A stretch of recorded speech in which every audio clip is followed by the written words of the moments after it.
Boa noite. Essa é a 50ª janta filosófica do Colunas Tortas. Este aqui é o Chico Buarque. Isto daqui é uma pilha de livros. Isso daqui é um quadro do Salvador Dalí. Isso daqui é a capa de um disco do Yes. E este daqui, agora sim, é o Guilherme do canal Delongas. Boa noite, Guilherme, tudo bem? Boa noite, eu sou o Guilherme do canal Delongas. Este aqui atrás é o meu guarda-roupa. Meu não, porque o apartamento é alugado e é um guarda-roupa embutido que será devolvido quando devolver o apartamento. Mas essa cômoda que está aqui atrás é minha. Você vai ter que levar ela se for se mudar. Essa eu levo, nem é tão pesada. Levo mesmo. E é isso aí, bora lá. E essa é a 45ª janta filosófica. Maravilha. O ponto de hoje é comentar um textinho específico que tem um mote muito bom, que eu peguei do Outras Palavras, e a gente vai desenrolar um pouco em cima desse texto, em que ele aborda um ponto principal para mim, que é talvez a tentativa de se salvar a civilização por meio da técnica, da tecnologia, que me parece ser muito interessante. E é claro que a gente pode aproveitar para discutir os pontos para além da crítica que o texto traz, né? Então, você que está vendo essa live, fique super à vontade para deixar o seu comentário, fique à vontade para deixar sua opinião, sua provocação, vai ser muito legal. Fique super à vontade também para participar, eu vou deixar o link, vou compartilhar o link para caso você queira, né? Caso você sinta vontade, sinta necessidade, para você poder participar aqui da live com a gente. Ali nos comentários. Fique super à vontade, ótima noite. O Alex Lago, antes da gente começar, ele já deu o boa noite dele. Boa noite, Alex. Boa noite, Alex. Ótima noite para você. Fique super à vontade caso queira participar. O Alex é membro do canal. Boa noite, Alex. Muito obrigado por ser membro. Bom, queria comentar sobre o texto Poderá a Técnica Salvar o Patriarcado? Texto do Antônio Salles Rios Neto. Eu vou ler alguns pedaços que me parecem interessantes de serem lidos, né? Primeiro aqui a linha fina dele, diante do abismo civilizatório, alguns fantasiam a redenção via tecnologia. O novo Homo Deus, futuro transhumano, ocupar outros planetas. Parecem saídas mais confortáveis que mudar o sistema mundo capitalista e resgatar nossa infância matrística. Tá, interessante, eu acho que é primeiro aquela coisa do é mais fácil pensar o fim do mundo do que o fim do sistema capitalista, né? Isso é interessante. Vamos então seguir. Aliás, eu vou deixar no título, que eu acho que deixando no título e eu lendo o restante não vai ser possível. Vamos seguir. Não, vai ser possível sim, vou fazer da maneira correta. Eu vou deixar no título. Fica visualmente mais legal, né? Se eu deixar no título e eu comentar sem precisar rolar o texto, certo? Caso não, fiquem à vontade para pedir para fazer de outra maneira. Bom, o texto se inicia no atual estágio de agudo individualismo e narcisismo em que a humanidade se encontra, alimentado pelas subjetividades e imaginários induzidos pela fé no Deus mercado, a principal religião da civilização contemporânea, que está desorientando todas as dimensões da experiência humana, é um truísmo afirmar que não há mais a remota possibilidade da democracia ser resgatada e se constituir como um modo de vida neomatrístico, que seja inclusivo, cooperativo, compreensivo, amparado no respeito mútuo e, sobretudo, numa relação parcimoniosa entre o homem e o sistema Terra. A gente poderia... O que você acha da gente pontuando parágrafo a parágrafo para chegar até o ponto? Em vez de primeiro ler tudo e depois a gente vai pontuando, Guilherme. Pode ser desse jeito, cara. Vamos por partes, né? Maravilha. Então, inicialmente, né? De fato, aqui você tem uma crítica ao que é o resultado da formação social capitalista regida por uma ideologia neoliberal. E isso a gente tem justamente no estágio agudo de individualismo e narcisismo que a humanidade se encontra, alimentado pelas subjetividades e imaginários induzidos pela fé no Deus mercado, pela fé na livre escolha, como se ela fosse o fundamento de uma existência, tipo, saudável da realidade social. Eu acho muito interessante começar assim, começar com o questionamento sobre a maneira de se reconhecer no mundo, né? Isso porque um dos pontos da crítica ao neoliberalismo que acaba produzindo, às vezes, produtos culturais que falam sobre o seu próprio... sobre o fim do mundo, mas não sobre o fim de si próprio. Uma das coisas relevantes, né, dessa ideologia que produz assim esse tipo de produto cultural é que ela terceiriza a responsabilidade justamente pelo salvamento do mundo, né? Tudo se passa como se individualmente nós fôssemos responsáveis por salvar o mundo para além do sistema econômico social que a gente vive. Daí um exemplo óbvio, eu acho que é a Greta Thunberg, assim que se fala? Acho que sim. É evidente que ela tem voz para falar para líderes mundiais, porque aquilo que ela fala não faz diferença, né? Salvem o mundo, é aquilo que ela diz. É belo, gera view em matéria de jornal, derrete o coração, mas na prática não significa nada. Eu acho que isso é claro, né? Isso não é um ponto de discussão, né? A denúncia, na prática, não significa nada, porque já era algo denunciado, né? Como se fosse uma novidade, né? E a responsabilidade pelo salvamento de todo o ecossistema acaba caindo.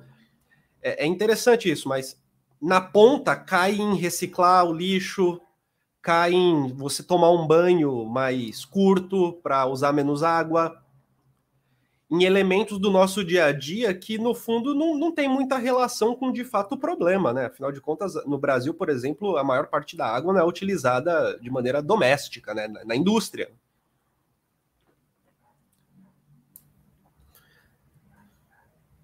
A impressão, quando você diz isso, que eu tenho é que o capitalismo criou problemas, né? E ele mesmo tentou criar formas de resistência a esses problemas. Só que são pseudo-formas de resistência, porque nunca chegam ao cerne do problema, né? Então, você cria o problema da questão dos recursos, que efetivamente passaram a se tornar cada vez mais escassos com o desenvolvimento da técnica da industrialização capitalista. Isso efetivamente aconteceu. Imagina, até o século XIX, a gente nem sabia para que servia o petróleo, né? E hoje é esse negócio aí, que emite gases, que faz todas essas coisas. O carvão não era usado para muita coisa. Hoje usa-se tudo isso, né? Mas a fórmula que se tem para resolver o problema é ali pelo indivíduo, né?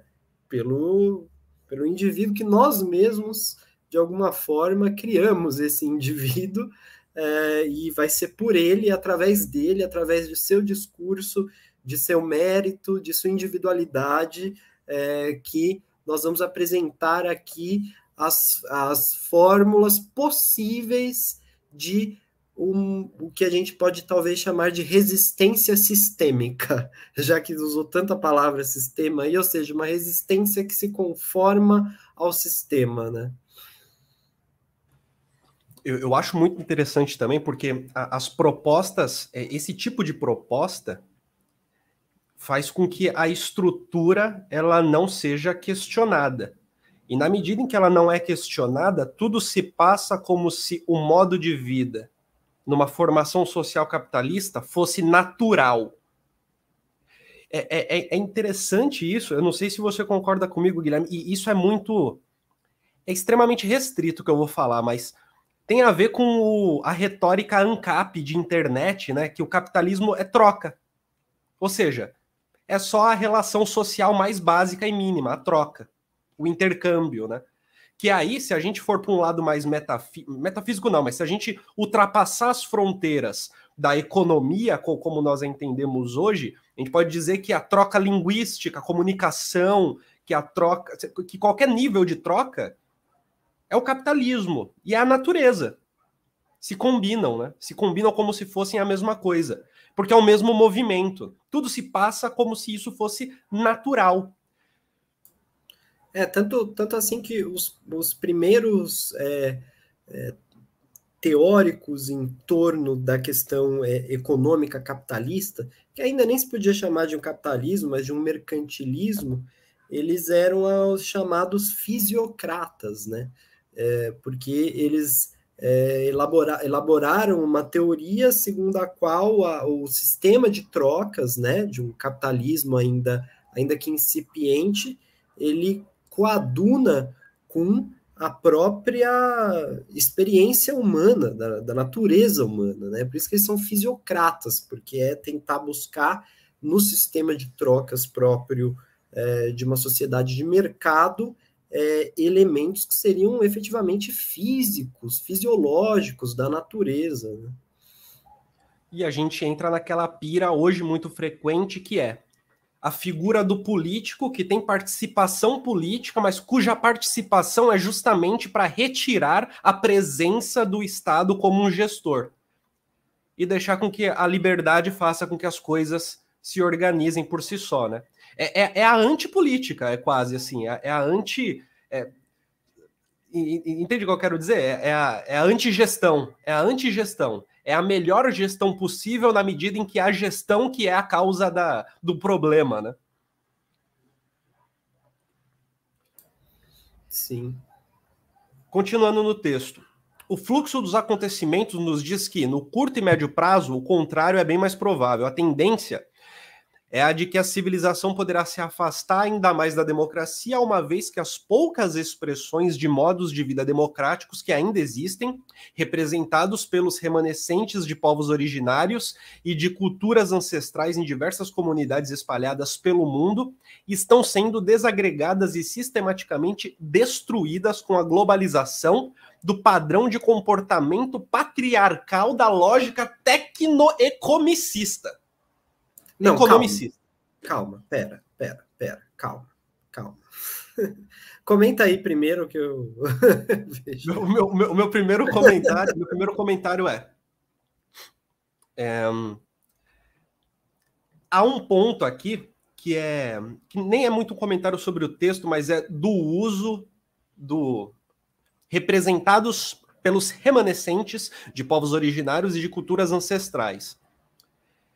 Se tem a ideia de que se puxa outras sociedades como se fosse para comparar num sentido de qual que é a melhor, qual que é a melhor, do ponto de vista, assim, tecnológico, econômico, né? Você tem mais opções de Danone na sociedade indígena ou morando no centro de São Paulo, né? Trazer as sociedades indígenas tem como objetivo simplesmente mostrar que há outras maneiras de se viver a vida e que não tem nada a ver com natureza, né? Esse é o objetivo do texto ao trazer essas outras sociedades, né? Esse é o ponto.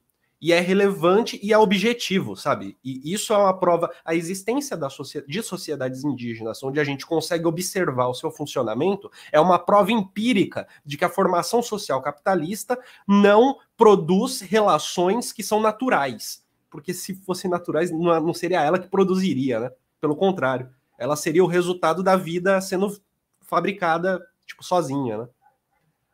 Então, esse é o meu primeiro ponto, só para deixar relevante o entendimento de que, quando se fala disso, povos originários, culturas ancestrais, o ponto não é fazer comparações, até poderia fazer, mas o ponto, pelo menos no texto, não é esse. O ponto é, existem outras maneiras de se viver e não tem nada a ver com natureza humana, a maneira como nós vivemos. Individualismo, egoísmo, é da natureza humana, isso é uma bobagem, desculpa. A maneira como a realidade social vai se configurar tem pouquíssimo a ver com uma certa natureza humana individual, instintiva, aliás, e tal. Eu acredito que os exemplos empíricos das sociedades indígenas pode ser uma prova disso, né? Logo em seguida, não sei se você gostaria de comentar algo sobre isso, Guilherme. Sim, eu gostaria de fazer um comentário, talvez seja até bom comentar agora, porque é algo que efetivamente está no título do texto, e que, assim, em que pese seja um texto que lance luz sobre esses temas dessa forma que você falou, será que é possível pensar uma outra sociabilidade e coisa e tal? Ao mesmo tempo, para mim, a associação entre, e eu não sei, quem tiver aqui para comentar ou coisa assim e quiser abrir o debate sobre isso, mas para mim a associação patriarcado e capitalismo, ela não é imediata, ela não se deu, inclusive, sem problemas, sem resistências por parte de sistemas que eram efetivamente patriarcais, quer dizer, e que não eram capitalistas. Eu estou falando da Roma antiga, né, que tinha o patriarcado, era um instituto da Roma antiga, era o pater familias lá, que detinha o pátrio poder, que podia dispor, inclusive, sobre o corpo de sua mulher, dispor do corpo de seus filhos, enfim, filhos, mulheres, assim como animais e a terra eram coisas das quais o pater familias podia dispor efetivamente. Ele tinha um poder muito grande sobre um determinado território, né? E com, na verdade, o desenvolvimento das civilizações ocidentais, quando elas se agruparam em torno de outros moldes, sobretudo quando a ideia de Estado-nação emergiu ali no absolutismo, que começou a se criar freios ao que o pater familias podia efetivamente fazer na sua terra.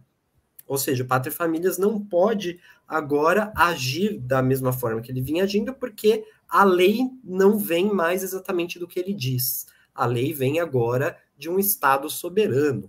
A lei vem de um monarca, a lei vem de um parlamento, e conforme isso foi se desenvolvendo, esse patriarcado originário, em alguma medida, ele foi perdendo sua principal característica, que era a do pater familias como um legislador, como um soberano no seu quinhão ali de terra, né?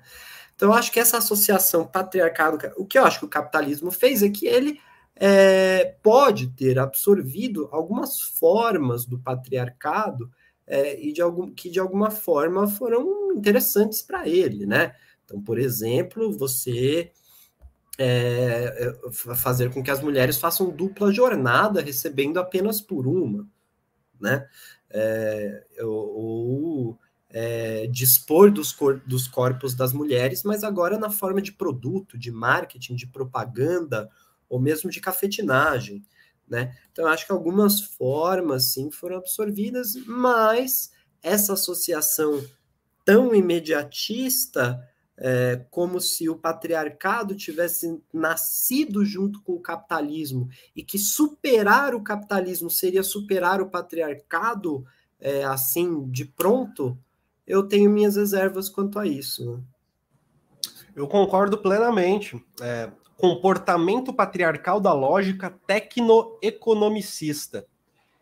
Eu acho que a lógica tecnoeconomicista ela pode acolher, né, esse patriarcado, ou o patriarcado pode acolher, né? Não sei qual seria essa ordem, se teria uma ordem, mas, de fato, pensar numa superação da lógica tecnoeconomicista como imediatamente a superação do patriarcado, me parece que a gente vai ter que ler só mais um parágrafo para poder entender o que talvez o autor queira dizer com isso. Aliás, vai dizer o autor, a democracia está se esvaindo não só como forma de governo e como forma de convivência, mas também como valor social. No atual padrão de sociabilidade hegemônico, só há espaço para os valores do mercado. Consumo, espetáculo, acumulação, individualismo e visibilidade narcísica. É como se estivesse ocorrendo uma espécie de apagamento total da nossa infância matrística. Aquilo que deu origem à democracia nas ágoras da Grécia Antiga. Não foi a escravidão que possibilitou possibilitou a existência de uma elite intelectual e política na Grécia Antiga. Bem idealista, bom, né? Deixa eu só terminar aqui. Eu acabei fazendo a intervenção antes de terminar a frase, né? Apagamento total da nossa infância matrística, aquilo que deu origem à democracia nas ágoras da Grécia Antiga, segundo Maturana. O que ainda sobra de alteridade são breves momentos de solidariedade diante das recorrentes tragédias causadas pelas mudanças ambientais e pelos conflitos bélicos, ou seja, dois elementos que entram perfeitamente no entendimento do realismo capitalista, né? Elementos que estariam para além do sistema econômico, né? É contra a guerra porque guerra é do mal, certo? Salvar o meio ambiente porque todos estamos vivendo nesse ambiente, então é necessário salvá-lo antes de pensar no sistema econômico. Não tem nada a ver uma coisa com a outra. E a ideia de uma democracia que nasce de uma ágora pensada da maneira como eu narrei aqui nesse parágrafo, esquecendo as condições materiais para a sua existência, para a existência de uma elite política, intelectual numa Grécia. Cara, nos livros do Platão ali, os diálogos do Sócrates, em alguns momentos, ele tá falando com escravo, saca? Tipo, não é... Em diversos. Sabe? Ele literalmente está conversando com escravos. Então fica esse primeiro ponto. De fato, a gente tem uma sociabilidade hegemônica em que valores de mercado, consumo, espetáculo, acumulação, individualismo, visibilidade narcísica aparecem como coisas dominantes para pedaços, né, para frações da sociedade, principalmente aquelas que são globalizadas ou que vivem em centros globalizados, né, centros de multiculturalismo, centros de rapidez tecnológica, centros informacionais, né? Ao mesmo tempo, e eu não acho que a democracia ela nasce quando há superação disso, ou quando não havia a dominação por esses valores, né? Acho que não é uma questão de valores. O que você acha, Guilherme? Eu concordo, porque, vejam, olha, falta principalmente uma coisa nesse texto, que é a história, né? Quer dizer, ele usa referências que são... e pode ser que seja proposital, pode ser que ele quis efetivamente trabalhar com uma espécie de mito fundador que nós deveríamos buscar, né? Mas, efetivamente, se você analisa de um ponto de vista mais como mobilizar essas ideias, né? Como mobilizar essas ideias, por exemplo, com vistas à própria superação do capitalismo. Porque as pessoas, elas querem mudanças com coisas muito tangíveis, né? Eu acho que a grande possibilidade de mudança do sistema capitalista, ela vai vir, sobretudo, com coisas muito tangíveis. Não vai ser, pelo menos a priori, a busca por um sistema mundo matriarcal originário, que vai ser o mote de uma mudança. Vai ser a falta de condições de vida, efetivamente. As pessoas não têm dinheiro, as pessoas não conseguem pagar suas contas, os trabalhadores são explorados, e isso que conduz, né, para as mudanças, né? E uma mudança que vai ter que ser pensada, quer-se ou não, com uma mudança partindo do presente para o futuro. É meio óbvio dizer isso, mas não tem como fazer uma mudança pensando do presente para uma cultura matrística que a gente não sabe nem se existiu, sabe? Então, é isso, a ideia de criar um mito, né, que vai guiar as pessoas à mudança. Mas eu tenho a impressão que o que vai guiar as pessoas à mudança são outras coisas. É interessante pensar que há algumas lives, a gente falou com... a gente falou sobre religião, a gente focou muito em sociologia da religião em Friedrich Engels, e a gente chegou a conversar sobre o papel justamente de solidariedade das comunidades evangélicas em, de fato, guardar o rebanho, né? Não é justamente o oposto do descrito aqui?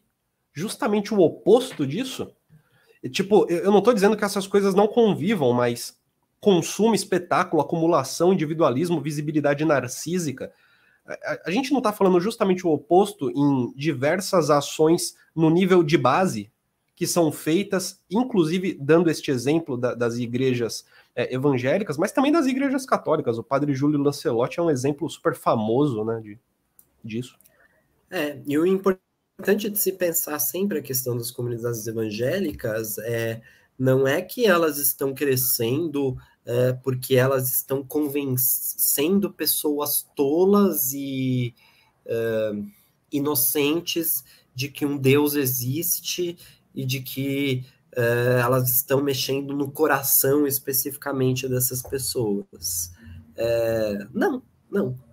Essas comunidades evangélicas, elas estão crescendo porque elas são comunidades de amparo, de reunião, de socialização, de trocas, inclusive de trocas materiais, efetivamente, forma de inclusão de pessoas que estavam totalmente perdidas na vida mesmo, né? Vejam que foram muitas vezes já abandonadas por determinados segmentos ali dos núcleos sociais mais próximos, como família e amigo, e de repente é inserida ali num grupo religioso, que vão poder todos os finais de semana se reunirem, cantarem uma música. Quer dizer, são coisas muito... O que faz esses cultos crescerem são coisas muito tangíveis, viu? Muito tangíveis.